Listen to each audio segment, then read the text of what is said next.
Assalamualaikum warahmatullahi wabarakatuh. Perkenalkan, saya Desi Fitriati dengan NIM 211340184 kelas BKI 6E. Saya di sini akan memaparkan tugas UAS mata kuliah konseling traumatik, yaitu dengan tema trauma ditinggal orang tersayang atau duka cita. Trauma ditinggal orang tersayang. Kehilangan orang tersayang menjadi salah satu momen terberat dalam hidup. Tidak hanya menimbulkan luka mendalam, tetapi kehilangan orang tersayang ini dapat berkembang menjadi trauma yang mempengaruhi kesehatan mental, di mana biasanya hal ini kehilangan suami, istri, anak, orang tua, dan juga teman terdekat. Nah, apa sih efeknya? Jadi, efek trauma kehilangan orang tersayang yang pertama yaitu perubahan perilaku.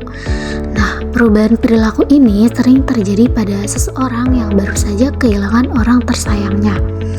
Awalnya, mereka diri dari aktivitas yang biasanya dilakukan atau disukai. Kesedihan pun cenderung diatasi dengan perilaku yang merusak, seperti minum alkohol atau memakai narkoba. Nah, dalam kasus yang lebih parahnya, kesedihan ini dapat meningkatkan resiko untuk bunuh diri.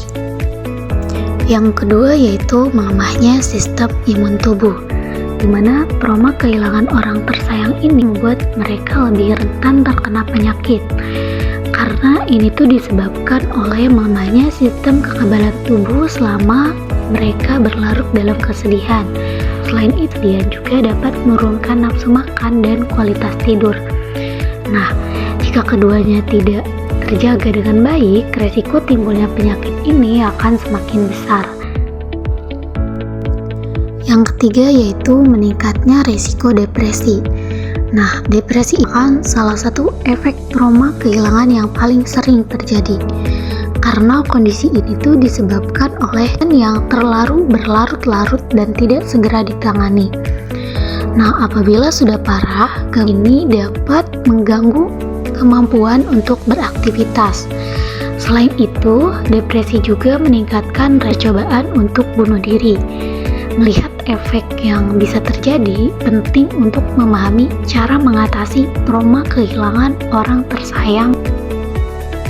Nah, di sini ada dikutip dari APA atau American Psychology Association, psikologi sekaligus eksekutif direktur APA, menulis bahwa ada beberapa cara yang bisa dilakukan untuk mengatasi rasa sedih dan trauma pasca kehilangan orang tersayang. Yang pertama itu membicarakan tentang kematian orang yang dicintainya. Jadi di sini itu membicarakan orang yang sangat dicintai dengan teman atau keluarga untuk membantu memahami apa sih yang terjadi dan mengenang teman atau anggota keluarga yang sudah tiada. Dimana kalau menghindari topik pembicaraan mengenai kematian orang yang kita cintai, itu tuh malah menyebabkan isolasi dan akan mengganggu proses penyembuhan. Yang kedua yaitu menerima perasaan, di mana seseorang yang kehilangan mungkin mengalami berbagai emosi, mulai dari kesedihan, kemarahan, atau bahkan kelelahan. Semua ini normal dan penting untuk mengenali kapan orang tersebut ini merasa seperti ini. Sebagian orang mungkin akan merasa terjebak atau kewalahan oleh emosi ini. Nah, mungkin ada baiknya berbicaralah dengan psikolog atau profesional kesehatan mental lainnya, supaya dapat membantu mengatasi perasaan dan menemukan cara untuk kembali ke jalan yang benar. Yang ketiga yaitu jaga diri dan keluarga, di mana dengan makan makanan yang sehat, berolahraga, dan tidur yang cukup, supaya dapat membantu kesehatan fisik dan emosional, di mana proses berduka ini dapat berdampak pada tubuh seseorang, di mana dengan memperhatikan semua orang yang masih berada di sekitar kita, memberikan perhatian kepada orang yang kita sayang, yang tentunya masih berada di dunia atau di sekitar kita ini dapat mengurangi rasa sedih.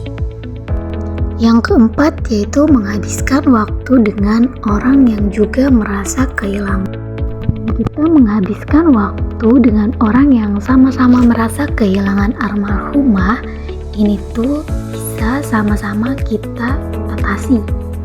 Dimana dengan berbagi cerita atau berolahraga serta mendengarkan musik favorit orang yang kita cintai. Upaya kecil ini dapat membantu perbedaan besar bagi sebagian orang. Yang terakhir yaitu mengenang kehilangan orang yang disayangi.